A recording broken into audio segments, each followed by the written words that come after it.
नमस्कार।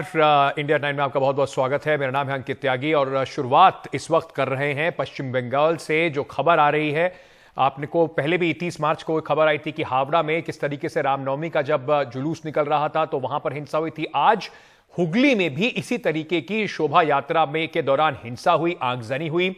ये दो तस्वीरें आपको दिखा रहे हैं। एक तस्वीर 30 मार्च की है हावड़ा की, जब हिंसा वहां पर हुई थी, और वो भी तब हुई थी जब रामनवमी का एक प्रोसेशन यानी कि एक शोभा यात्रा निकल रही थी। और आज 2 अप्रैल को हुगली में भी कुछ इसी तरह की घटना सामने आई है। आज की घटना में भारतीय जनता पार्टी के जो सीनियर नेता हैं वो भी इस पूरे जुलूस का हिस्सा थे। उसके बाद आरोप दोनों तरफ से, टीएमसी और बीजेपी की तरफ से लग रहे हैं। टीएमसी का आरोप है कि बीजेपी के लोगों ने तनाव को, जो स्थिति है उसको तनावपूर्ण बनाया और उसके बाद हिंसा भड़क गई। और साथ ही साथ बीजेपी का कहना है कि पत्थरबाजी हुई शोभा यात्रा के और उसके ऊपर जब हमला हुआ तब इस तरह की हिंसा सामने आई। लेकिन दोनों ही तरीके से जो तस्वीरें सामने आ रही हैं उससे राजनीति एक तरफ है, स्थिति जो है वो जमीन पर तनावपूर्ण बनी हुई है। लोगों के बीच में भय का माहौल बना हुआ है। भारी संख्या में पुलिस को तैनात किया गया है हावड़ा और हुगली में बड़ी संख्या में पुलिस को तैनात अब किया जा रहा है जिससे कि स्थिति को संभाला जा सके।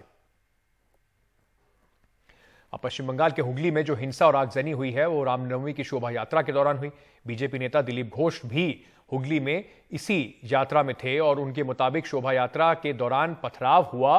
और इससे कुछ दिन पहले, जैसा आपको बता रहे थे पहले, कि पश्चिम बंगाल के हावड़ा में भी हिंसा हुई थी, तब भी रामनवमी की शोभा यात्रा निकल रही थी। कहा जा रहा था कि 2 गुटों के बीच में झड़प हुई। बीजेपी और टीएमसी दोनों ही दलों ने वीडियो जारी करके एक दूसरे पर हिंसा भड़काने का आरोप लगाया है। मेरे सहयोगी सौरभ इस वक्त हमारे साथ जुड़ रहे हैं। सौरभ, जो घटना स्थल है वहां से हमारे साथ जुड़ रहे हैं। सौरभ, क्या स्थिति है अभी जमीन पर और किस तरीके की सिचुएशन है? क्या स्थिति को काबू में कर लिया गया है? देखिए, भारी संख्या में पुलिस तैनात किया गया है स्थिति को काबू में लाने के लिए। और पुलिस का कहना है इस वक्त वहां पे रायट कंट्रोल पुलिस है और सिचुएशन संभाल रहे हैं। लेकिन जो स्थिति है वहां पे वो आज शाम को हावड़ा में जो तस्वीर हम देखे थे वैसा ही कुछ तस्वीर हमको रिश्रा, जो हुगली डिस्ट्रिक्ट में है, हुगली जिले में है, वहां पे भी देखने को मिला। और आज शाम को बीजेपी का ये आरोप है कि जब रामनवमी का शोभा यात्रा रिश्रा के उस जगह से निकल रहे थे तब शोभा यात्रा पर पत्थरबाजी हुआ और उसके बाद वहां पे जो हिंसा की स्थिति वो दिखाई दी। अब इस रामनवमी का जो शोभा यात्रा है ये प्रोग्राम कई दिन तक चलने वाला है, ऐसा कहना एडमिनिस्ट्रेशन का कहना है, क्योंकि कई सारे लोगों ने 2-3 दिन बाद का परमिशन लिया है। 30 तारीख को हमको हावड़ा में ऐसे तस्वीर दिखे थे जहां पे पत्थरबाजी और गाड़ियां जलाने की तस्वीर सामने आई थी। आज यहाँ रिश्रा में भी वैसा ही कुछ स्थिति है, लेकिन पुलिस का कहना है बड़ी संख्या में वहां पे पुलिस तैनात कर दिया गया है और स्थिति काबू में पाने की कोशिश चल रहा है। इस वक्त वहां पे जो राइट कंट्रोल पुलिस है वो पहुंच चुके हैं और जो शाम का स्थिति था उससे स्थिति में इम्प्रूवमेंट आए हैं, ऐसा पुलिस का और लोकल एडमिनिस्ट्रेशन का कहना है। सौरभ, बहुत बहुत शुक्रिया हमारे साथ जुड़ने के लिए। जो ये चिंताजनक स्थिति जो आप देख रहे हैं पश्चिम बंगाल के जो 2 जगह है हावड़ा और हुगली, वहां पर बनी हुई है, ये ऐसा नहीं है कि ये हिंसा जो है ये सिर्फ यहीं पर हो रही है। बिहार की भी आप बात करते हैं, बिहार में भी, बिहार शरीफ में सांप्रदायिक जो झड़प है उसमें एक व्यक्ति की मौत के बाद वहां न केवल अतिरिक्त सुरक्षा बल भेजे गए हैं बल्कि मुख्यमंत्री नीतीश कुमार ने सभी जिला अधिकारियों और एसपी को अब अलर्ट रहने के लिए कहा है। लेकिन प्रारंभिक जांच से स्थानीय प्रशासन की लापरवाही हिंसा भड़कने के पीछे एक बड़ा कारण बताया जा रहा है। हमने घर से अफ्तारी करके निकले हैं सर, अब बच्चा को टहलाने के लिए निकले हैं। ये सब बहुत फायरिंग हो रहा था उस्ताद दरगाह के पीछे, समझे, वही में हमको गोली लगा, बस उसी में हम गिर गए हैं, बच्चा को लेके गिरे हैं। सब्जी बेच कर करके गंडापुर से आ रहा था, माथा पर टोपी लेकर के इसको पत्ती। उसके बाद ही जब मोहल्ला इन करने लगा तो इसको कुछ पता ही नहीं चला था कि पीछे क्या हो रहा है। रोड़ाबाजी होने के बाद इसको सर में चोट लगा और सर में चोट लगने के बाद वहीं पर गिर गया। नालंदा के बिहार शरीफ में पिछले 2 दिनों के दौरान 2 समुदायों के लोगों के बीच झड़प और हिंसा के शिकार ये लोग फिलहाल जल्द घर लौटने का इंतजार कर रहे हैं। सांप्रदायिक लिहाज से संवेदनशील बिहार शरीफ में शनिवार शाम हुई गोलीबारी में एक व्यक्ति की मौत के बाद रविवार को सुरक्षा बल हर गली मोहल्ले में गश्त लगाते दिखे। हम फिलहाल बिहार शरीफ शहर में हैं। यहाँ पर पूरे शहर को छावनी के रूप में बदल दिया गया है। ये वो इलाका है जहाँ पर शुक्रवार को शाम में यहीं पर हिंसा की शुरुआत हुई थी। हालांकि शनिवार का दिन तो यहाँ पर शांतिपूर्ण रहा था, लेकिन शाम में जो बिहार शरीफ शहर के आसपास के इलाके हैं वहाँ पर अफवाहों का बाजार गर्म था, जिसके कारण जो है 2 से 3 जगहों पर जो है आपसी विवाद में जो है लोगों के बीच गोलीबारी हुई, जिसमें 3 लोग घायल भी हुए हैं, एक व्यक्ति की मौत भी हुई है। उसके बाद प्रशासन ने और भी ज्यादा चौकसी बढ़ाई है, यहाँ पर और भी ज्यादा रीइंफोर्समेंट भेजा गया है। सभी जगह पर जो भी संवेदनशील जगह हैं, शहरी क्षेत्र हैं, वो पूरे क्षेत्र में गश्ती के लिए दंडाधिकारी तैनात किए गए हैं, पुलिस बल तैनात किए गए हैं और लगातार पूरी स्थिति पर निगरानी रखी जा रही है। इससे पहले जब जिला प्रशासन ने शांति व्यवस्था कायम करने के लिए वार्ड पार्षदों की बैठक बुलाई तो उन्होंने उल्टे प्रशासन पर ही हिंसा का ठिकरा फोड़ दिया। कोई लड़ाई हुई अम्बेर से खाना में, सारा माहौल वहाँ 10 परिवार सब वहाँ से घर द्वार छोड़ के कमाड़ी खुला हुआ भाग के चला आया। मैंने जिला प्रशासन को फोन किया, एसपी सर को फोन किया, लेकिन कोई वहाँ नहीं आया। आधा घंटे के बाद जब एक फोर्स की गाड़ी आई तो वो भी उधर जाने से कतरा रहे हैं। उधर सासाराम में हुई हिंसा के सिलसिले में अब तक 32 लोग गिरफ्तार किए गए हैं। सासाराम के शेरगंज इलाके में शनिवार शाम एक धमाका भी हुआ, जिसमें कई लोग घायल हो गए।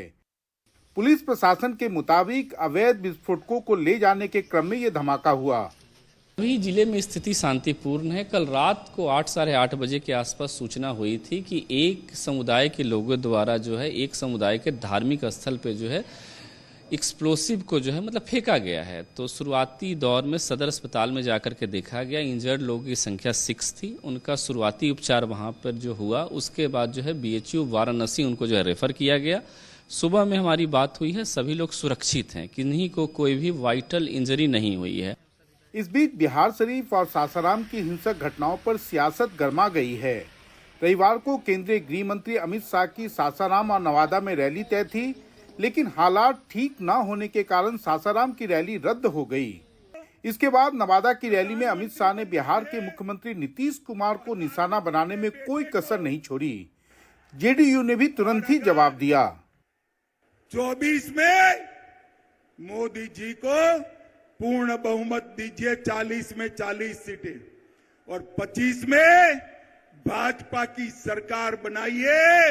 ये दंगा करने वालों को उल्टा लटका कर सीधा करने का काम ये भारतीय जनता पार्टी करेगी। आपने कहा कि सासाराम में लोग मारे जा रहे हैं। आपके प्रदेश अध्यक्ष सम्राट चौधरी ने कहा कि भाजपा के कार्यकर्ताओं पर बम और गोली चल रहा है।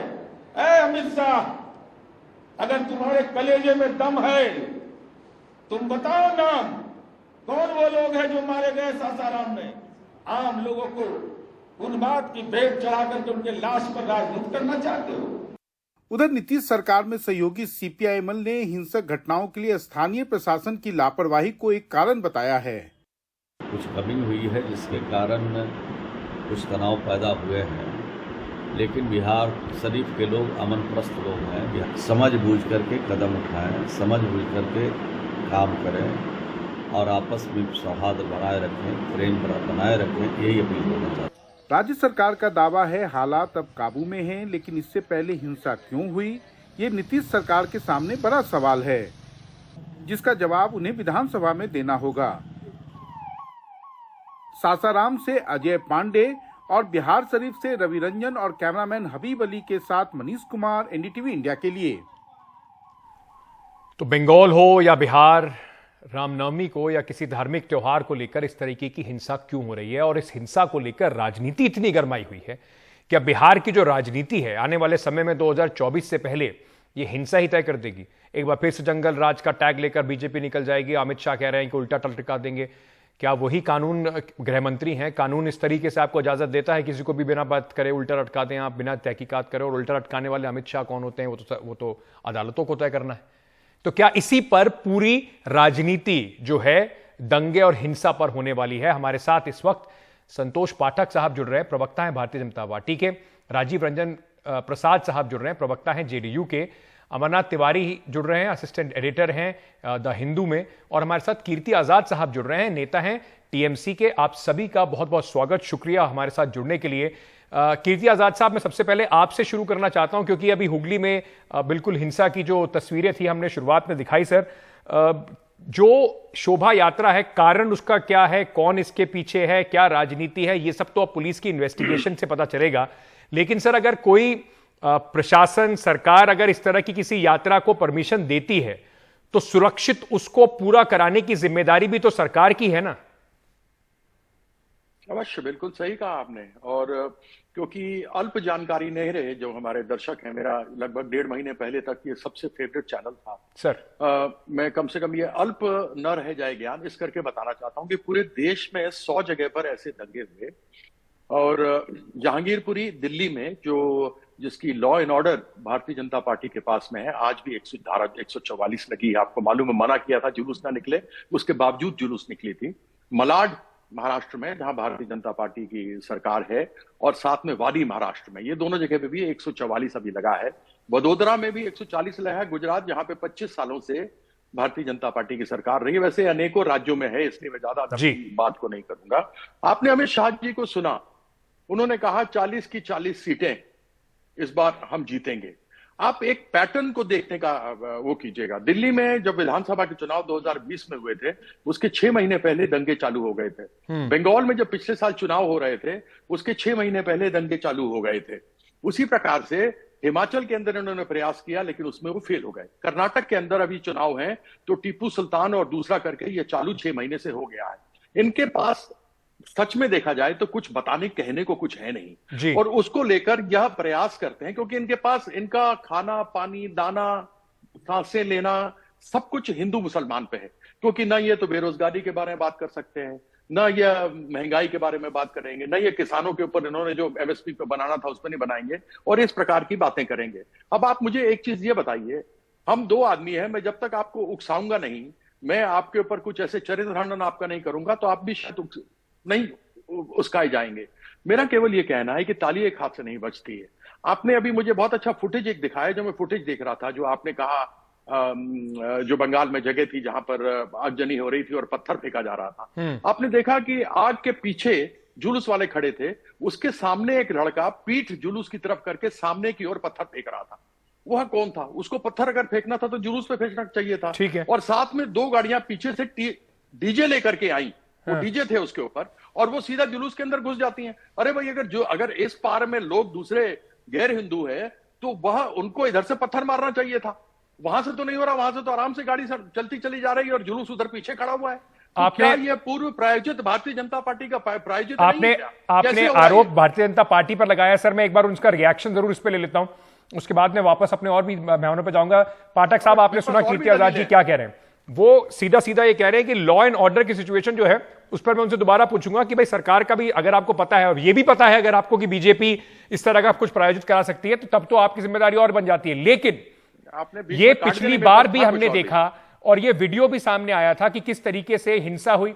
बीजेपी के कुछ लोग झंडा लिए, बीजेपी के झंडे से ही पुलिस वालों को पीटते बंगाल में दिखाई पड़े। तो क्या कुछ पैटर्न है, जैसे कीर्ति आजाद साहब कह रहे हैं, चुनाव से पहले का? अंकित जी, इसमें जो पैटर्न एस्टैब्लिश करने का प्रयास किया जा रहा है कीर्ति जी के द्वारा, वो दुर्भाग्यपूर्ण है। दुर्भाग्यपूर्ण इसलिए है क्योंकि आज से ठीक 6-7 वर्षों पहले तक स्वयं कीर्ति जी इस प्रकार के प्रोसेशन में शामिल होते थे। आज इनकी पार्टी बदल गई। नहीं, सुन लीजिए, अब फिर बीच में बोलने वाली बात घर में शांति से पूजा करता हूं। नहीं, आप क्योंकि गलत बोल रहे हैं इसलिए मैंने टोका आपको, वैसे क्षमा चाहता हूं। तो ठीक है, नहीं, आप लंबे समय तक भारतीय जनता पार्टी के सांसद रहे हैं, मैं उसी बात को स्थापित कर रहा हूं, मैं कोई अलग बात नहीं बोल रहा हूं। ठीक है, मेरी बात तो सेशन में नहीं गया मैं किसी। अंकित जी, ये कोई घटना अकेले बिहार में हो रही है या बंगाल में हो रही है या भारतीय जनता पार्टी के द्वारा प्रायोजित हो रही है, ये सारी ऐसी थियरीज हैं जो पिछले 70 वर्षों से इस देश में लगातार प्लांट की जा रही है। और आज जो परिस्थिति देश के सामने है, और सामान्य आदमी भी इस विषय को महसूस करता है कि भारतीय जनता पार्टी के शासन में आने के बाद, अभी भारतीय जनता पार्टी के लगभग 15 राज्य हैं जहां पर हमारा शासन है अकेला, वहां पर किसी राज्य से तो इस प्रकार की बात कहीं सामने आई नहीं। और अभी उन्होंने अभी गिनवाया सर, मैं सिर्फ इसलिए रोक रहा हूं आपको कि उन्होंने अभी गिनवाया, दिल्ली भी गिनवाया, कानून व्यवस्था आपके हाथ में है, गुजरात की भी उन्होंने बात करी वहां पर आपकी सरकार है, तो उन्होंने गिनवाया कि ये और जगह पे भी हुआ है। महाराष्ट्र, दिल्ली में जो घटना हुई थी जहांगीर में, और उसके पीछे कौन लोग रहे हैं, वो विषय किसी से छिपा हुआ तो है नहीं, सबके संज्ञान में है कि आम आदमी पार्टी के कॉर्पोरेटर ने किस प्रकार से अपने छत पर जो हमला करने अभी की बात कर रहे हैं, रामनवमी की, अभी की 2 दिन 4 पहले की बात हो रही है, जहांगीरपुरी की शोभा यात्रा की। आज बिहार में जो हुआ है या बंगाल में जो हो रहा है, ये अकेले भारतीय जनता पार्टी कैसे इसको स्पॉन्सर कर सकती है या इस कार्यक्रम को कर सकती है? इस पूरे रामनवमी के प्रोसेसन से तो भारतीय जनता पार्टी का कहीं दूर दूर तक कोई लेना देना नहीं है। एक सामाजिक कार्यक्रम है, सामाजिक उत्सव के रूप में लोग इसको मनाते हैं। और ये जो पत्थरबाजी की बात कीर्ति जी कह रहे थे, ये सारे पत्थर आमने सामने नहीं चल रहे हैं अंकित जी, ये पत्थर ऊपर से बरसाए जा रहे हैं।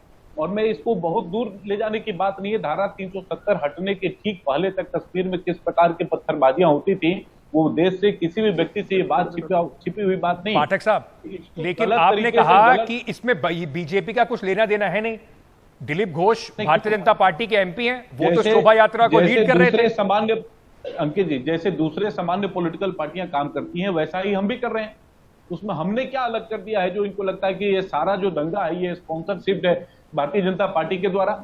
कोई एक तथ्य तो प्रस्तुत करेंगे ना। देखिए अंकित जी, कोई भी प्रोसेसन निकलता है, उसका एक रूट चार्ट होता है, डीएम के द्वारा उसको अग्रसारित किया जाता है, मतलब डीएम का कंसेंट होता है, किस रूट से यात्रा जाएगी, कौन लोग उस यात्रा को आयोजित कर रहे हैं, कितने लोग उस यात्रा में शामिल होंगे, ये सारी व्यवस्थाएं पहले से डीएम के संज्ञान में रहती हैं। लेकिन भारतीय जनता पार्टी के किसी भी विषय को सीधे नामांकित कर देना कि ये सारा दंगा भारतीय जनता पार्टी करा रही है, सर ये तो बिल्कुल वैसे, चलिए मैं अगर आपकी बात मान भी लूं तो ये तो बिल्कुल वैसा ही है जैसे बीजेपी बिना किसी इन्वेस्टिगेशन के कह देती है कि फलाने समुदाय के लोगों ने ही दंगा शुरू करा होगा। आप भी तो बिना किसी इन्वेस्टिगेशन के किसी के ऊपर आरोप लगा देते हैं, वो आपके ऊपर आरोप लगा। अंकित जी, हम किसी के बारे में नहीं कह रहे, लेकिन इतनी बात तो आप भी मानेंगे ना कि अगर सासाराम में और नालंदा में जो घटना हुआ है उसमें किसी जैन या किसी पारसी का तो हाथ है नहीं। सर मुझे नहीं पता किसका हाथ है, मैं तो इंतजार कर रहा हूं पुलिस का और इन्वेस्टिगेशन का होने का, क्योंकि आरोप दोनों तरफ से लग रहे हैं। जैसे कीर्ति आजाद साहब कह रहे हैं बीजेपी ने किया, आप कह रहे हैं कि किसका हाथ है, ये तो इन्वेस्टिगेशन का मामला है। लेकिन राजीव रंजन प्रसाद जी जेडीयू के प्रवक्ता हैं, अमित शाह जी कह रहे हैं कि उल्टा टांग देंगे, अगर उनके हाथ में सत्ता आ गई तो उल्टा टांग के लोगों को सीधा कर देंगे जो दंगा कर रहे हैं। यानी कि वो कह रहे हैं नीतीश बाबू के हाथ में है नहीं, वो कानून व्यवस्था संभाल नहीं पा रहे हैं, अगर बीजेपी आ जाती है तो अमित शाह जी उल्टा कर देंगे सबको।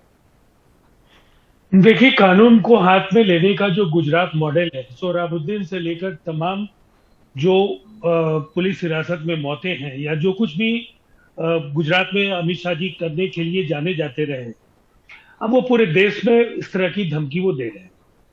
और मैं समझता हूं ये हिंदुस्तान की न्यायपालिका का घोर अपमान है और इसका स्वतः संज्ञान ऑनरेबल सुप्रीम कोर्ट को स्वयं लेना चाहिए।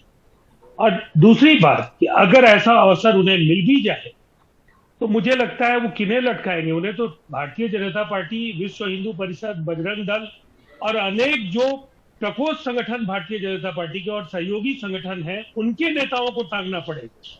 इसलिए कि ये देशव्यापी जो दंगे की स्थिति है, कीर्ति आजाद जी ने काफी विस्तार के साथ कहा, और ये सच है कि जिन राज्यों का हवाला उन्होंने दिया उसमें मैं हरियाणा भी जोड़ देता हूं, जहां बाजाबता दंगाई भारतीय जनता पार्टी के कार्यकर्ताओं के साथ एक मस्जिद में घुसे, वहां उन्होंने कोहराम मचाया। पुलिस के संरक्षण में ये सारा कुछ हुआ। मुझे लगता है ये इतना काफी है कि आप एक, अंकित जी मैं केवल एक महत्वपूर्ण बात बोल रहा हूं जी, आप 2 राज्यों के महामहिम राज्यपाल से वहां की रिपोर्ट मांगते, लेकिन गुजरात जो दंगों के लिए मुझे लगता है उससे कुख्यात देश में कोई राज्य नहीं, जहां दंगों की वजह से पूरी दुनिया में हिंदुस्तान का सर शर्म से नीचे हुआ है जी।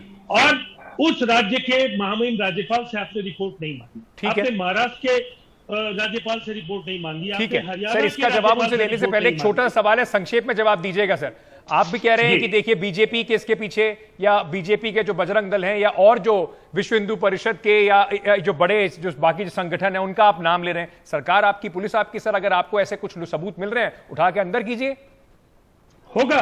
और जो गिरफ्तारियां हुई हैं, 100 से ज्यादा लोगों की, 107 लोगों की जो गिरफ्तारियां हुई हैं, उनकी संलिप्तता दंगों में है, इसके आधार पर गिरफ्तारी हुई है। और ये लंबी फहरिस्त बढ़ेगी, और इसलिए कि अभी हिरासत में भी बहुत बड़ी संख्या में लोग। अमरनाथ तिवारी जी जुड़ रहे हैं हमारे साथ, हिंदू के असिस्टेंट एडिटर हैं। अमरनाथ जी, ये जो बात बार बार कही जाती है, क्योंकि टीवी पर आके ये एक दूसरे पर आरोप लगाना बड़ा आसान हो जाता है कि ये संलिप्त है, वो संलिप्त है, और एक दूसरे के ऊपर इस तरह की बात की जाती है, लेकिन ये बड़ा खतरनाक है।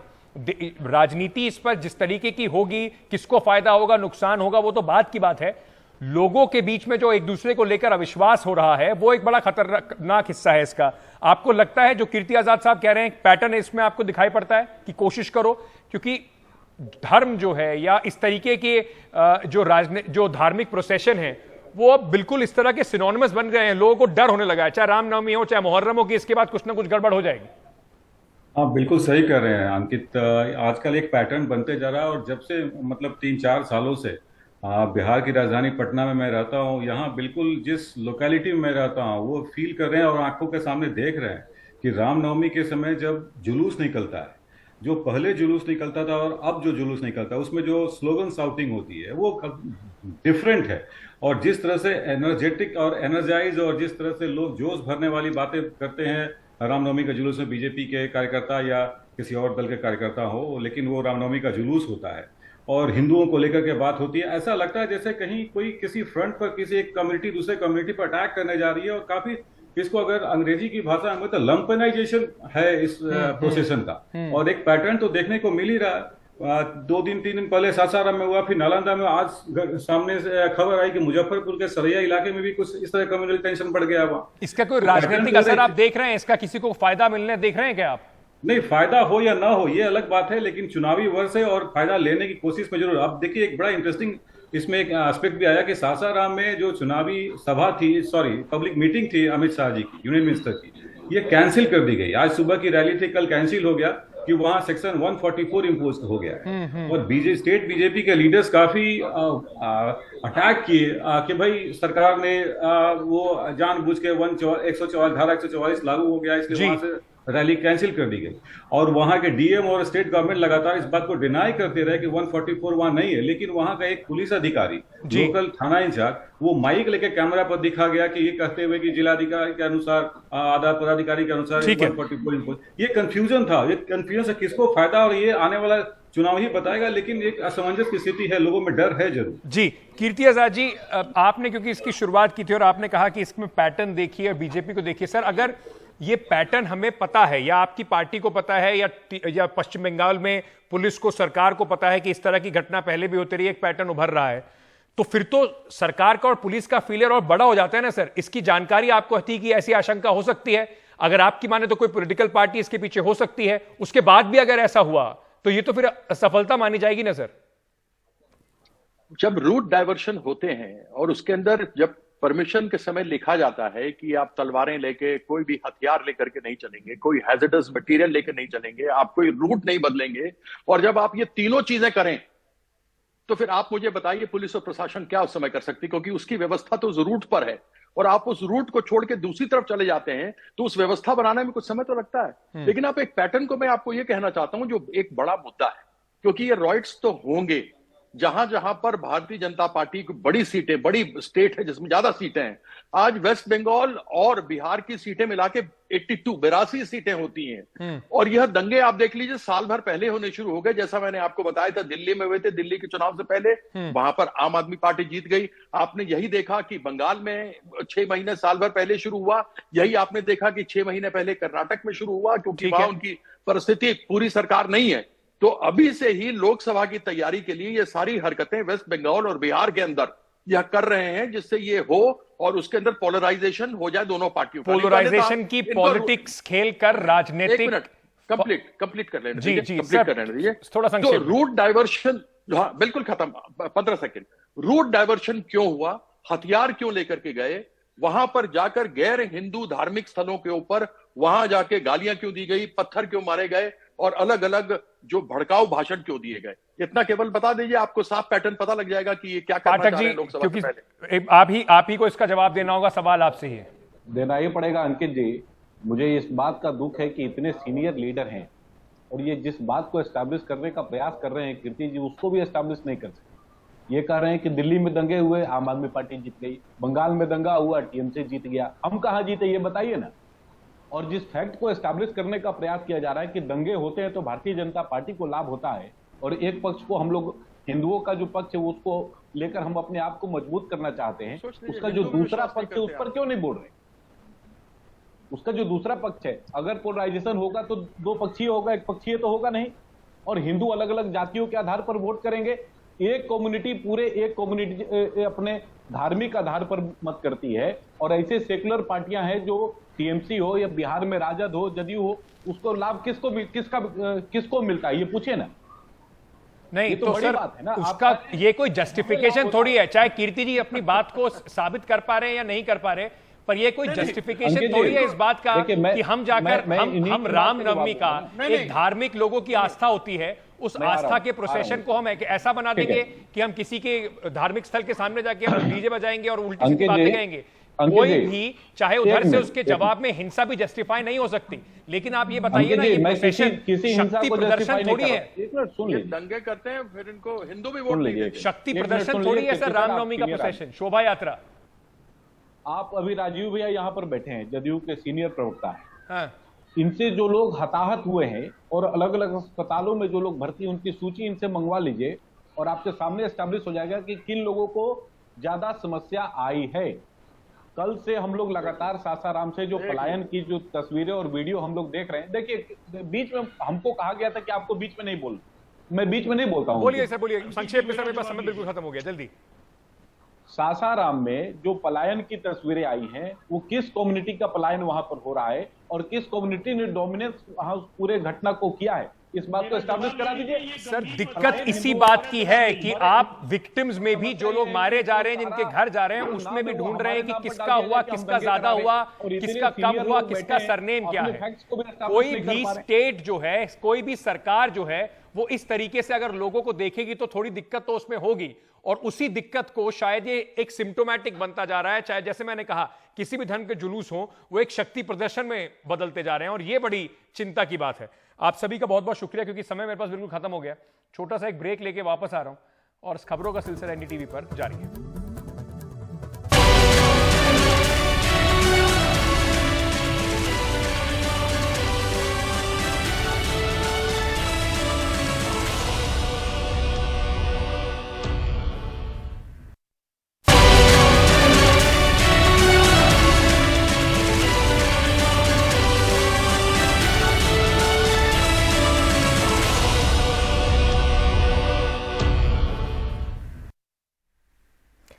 एनसीपी नेता शरद पवार ने सावरकर की तारीफ की। गौरतलब है कि एनसीपी महाराष्ट्र में उस गठबंधन का हिस्सा है जिसमें शिवसेना और कांग्रेस दोनों शामिल हैं।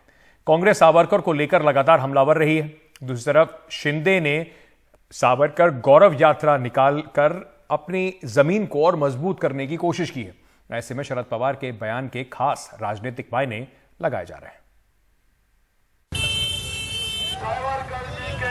बीजेपी और एकनाथ शिंदे की शिवसेना ने रविवार को मुंबई और महाराष्ट्र में जगह जगह सावरकर गौरव यात्रा निकाली। सावरकर जी के सम्मान में पूरा हिंदुस्तान मैदान में। ठाणे में आयोजित समारोह में खुद मुख्यमंत्री एकनाथ शिंदे शामिल हुए और कहा कि सावरकर का अपमान देश सहन नहीं करेगा। सावरकर का बलिदान देशभक्ति और हिंदुत्व की उनकी विचारधारा से पूरे देश को वाकिफ होना चाहिए, इसलिए इस रैली को आयोजित किया गया है।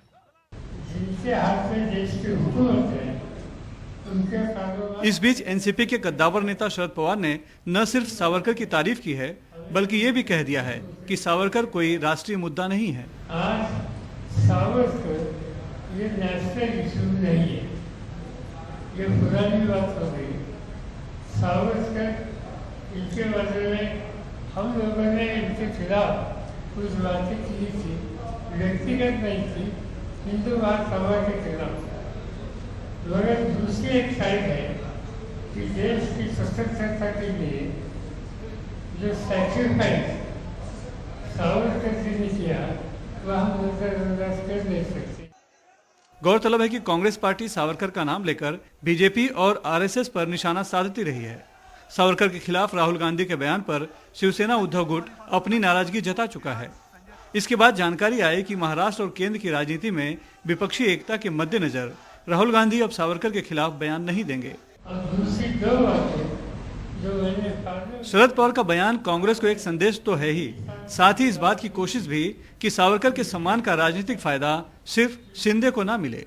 सावरकर की के बारे में हम लोगों को एक बात बहुत पसंद है, वो बात उनका साइंटिफिक अप्रोच। सावरकर जी ने पब्लिकली कई बातें ऐसी कही थी और की थी जिसमें सोशल एंगल था एंड साइंटिफिक एंगल भी था। सावरकर जी का शिवसेना उद्धव गुट ने शिंदे के सावरकर गौरव यात्रा पर सवाल उठाए हैं। लेकिन जो वीर सावरकर की गौरव यात्रा अपने राजनीतिक फायदे के लिए कर रहे, क्या उनको सावरकर मालूम है क्या है, सावरकर का साहित्य क्या है, सावरकर जी का विचार क्या है? सबसे पहले सावरकर जी और आरएसएस का विचारधारा से कोई मेल नहीं खाता। ये दोनों में बहुत मतभेद थे। आरएसएस सावरकर जी का हिंदुत्ववाद मानते नहीं थे। सावरकर जी को तो बहुत से ऐसे विचार थे जैसे दाढ़ी बढ़ाना, ये है सब। तो अब एकनाथ शिंदे दाढ़ी काट कर घूमेंगे? सावरकर की विचारधारा लेकर यात्रा में जा रहे हैं ना, तो कल क्या सुबह से वो दिखेंगे क्या एकदम चकाचक? जाहिर है महाराष्ट्र की राजनीतिक बिसात के मद्देनजर सावरकर की अपनी अहमियत है और बयान इसको ध्यान में रखकर भी दिए जा रहे हैं। दिल्ली से उमाशंकर सिंह के साथ मुंबई से सुनील सिंह, एनडीटीवी इंडिया के लिए।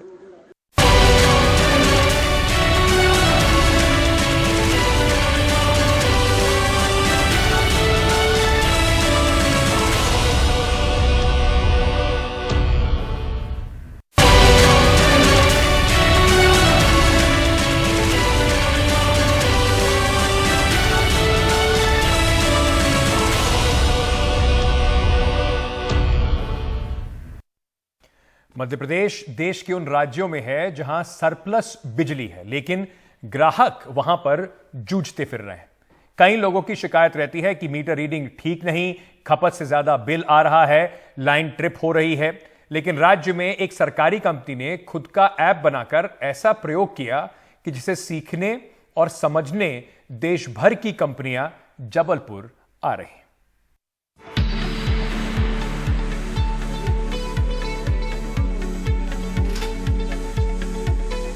1.25 लाख बिजली के खंभों का सर्वे, 27 करोड़ रुपए के काम, 90% उपभोक्ताओं के ऑनलाइन बिल जमा।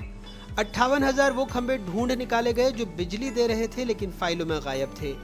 केंद्र की RDSS योजना के क्रियान्वयन में देश भर में अव्वल।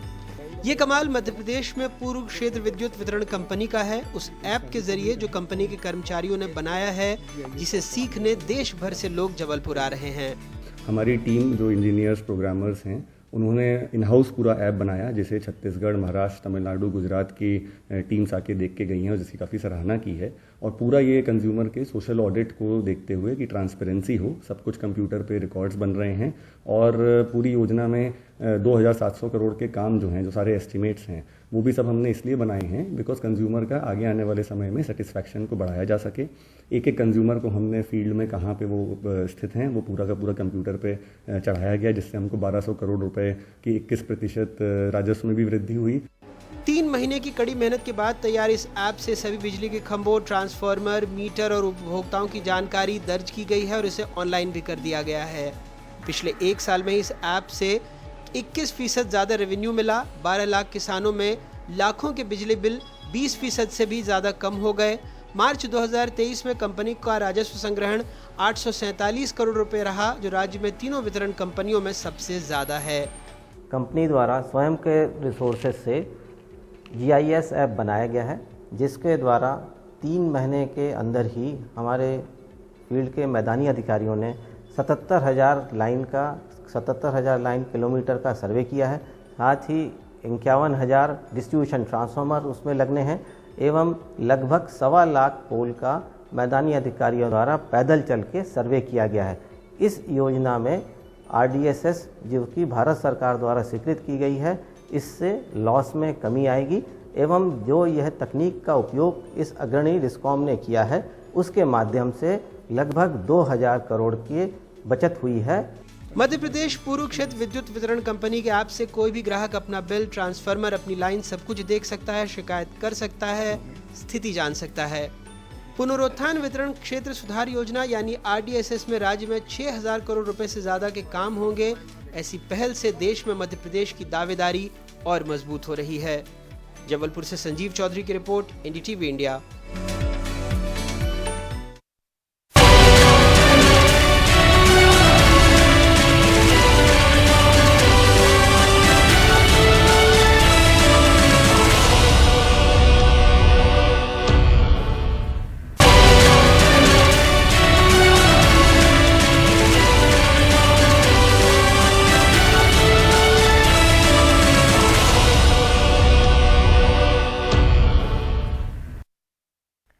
छत्तीस साल पुरानी दुश्मनी में सरेआम एक वकील की गोली मारकर हत्या। यह घटना शनिवार शाम को दिल्ली के द्वारका में हुई। दिल्ली में पुलिस ने बाइक पर सवार दोनों हमलावरों की पहचान तो कर ली है। दोनों ही मृतक वकील के परिवार से ही हैं। दरअसल मारे गए वकील के दादा ने 1987 में एक आरोपी के चाचा की हत्या कर दी थी। उसके बाद दोनों में मुआवजे को लेकर भी विवाद रहा। हमलावरों ने 2017 में भी वकील को मारने की कोशिश की थी। हत्या के विरोध में सोमवार को वकील दिल्ली की सभी जिला अदालतों में काम नहीं करेंगे। दिल्ली के द्वारका इलाके में शनिवार शाम 3 गोलियों ने आखिरकार 3 दशक से चली आ रही दुश्मनी का अंत कर दिया। बाइक सवार 2 हमलावरों ने इसी कार में सवार वीरेंद्र सिंह को 3 गोलियां मारी। पेशे से वकील वीरेंद्र सिंह की मौके पर ही मौत हो गई। हालांकि वीरेंद्र को दिल्ली पुलिस की सुरक्षा मिली हुई थी, लेकिन कोविड के दौरान ये सुरक्षा वापस ले ली गई। और इसी बीच जो प्रदीप और नरेश हैं वो घात लगाए बैठे थे और उन्होंने शनिवार शाम को वीरेंद्र पर दोबारा हमला किया, जिससे उसकी मौत हो गई। पुलिस ने मौकाए वारदात के आसपास के CCTV कैमरों की फुटेज देखी तो उसमें दोनों संदिग्ध दिखाई दिए। दोनों की पहचान नरेश और प्रदीप के तौर पर हुई। पुलिस के मुताबिक वो वीरेंद्र के परिवार से ही हैं और दिल्ली के सन्नौट गांव के रहने वाले हैं। वीरेंद्र और प्रदीप की 36 साल पुरानी दुश्मनी है। 1987 में वकील वीरेंद्र के दादा ने आरोपी प्रदीप के चाचा की हत्या कर दी थी। इसके बाद प्रदीप की जमीन के मुआवजे का जो पैसा आया उसमें वीरेंद्र ने कानूनी अड़चन डाल दी, जिससे पेशे से पहलवान प्रदीप की माली हालत खराब होती चली गई। इसके बाद 2017 में प्रदीप ने वीरेंद्र पर हमला किया। इस हमले में वीरेंद्र तो बच गया, लेकिन उसका ड्राइवर घायल हो गया। इस हमले के बाद वीरेंद्र को पुलिस सुरक्षा मिली, जो कोरोना के समय वापस ले ली गई थी। पुलिस के मुताबिक आरोपियों को जल्दी ही गिरफ्तार कर लिया जाएगा। करीब 4:20 के आसपास हमें इन्फॉर्मेशन मिला कि सेक्टर 1 के रेड लाइट के पास एक मर्डर का इंसिडेंट हुआ है। 2 लड़के मोटरसाइकिल पर आए हैं और एक कार में जो एक व्यक्ति जा रहा था उस पर गोली चलाई, जिससे उसकी मृत्यु हो गई। इसमें हम 4 टीम्स के साथ एक्टिवली काम कर रहे हैं और काफ़ी क्लूज़ भी हैं जिस पे हमारी टीम काम कर रही है और हमें उम्मीद है कि हम जल्दी इस केस को वर्कआउट कर लेंगे। प्राइमा फेसे जो है ये मैटर पर्सनल एनिमिटी का लग रहा है, बट हम इसको सभी एंगल से एक ओपन माइंड से सभी एंगल से हम इस चीज़ को देख रहे हैं। वीरेंद्र की हत्या के विरोध में सोमवार को दिल्ली की सभी जिला अदालतों में कामकाज ठप रहेगा। नई दिल्ली से कैमरामैन मोहम्मद मुरसलीन के साथ मैं मुकेश सिंह सेंगर, NDTV इंडिया।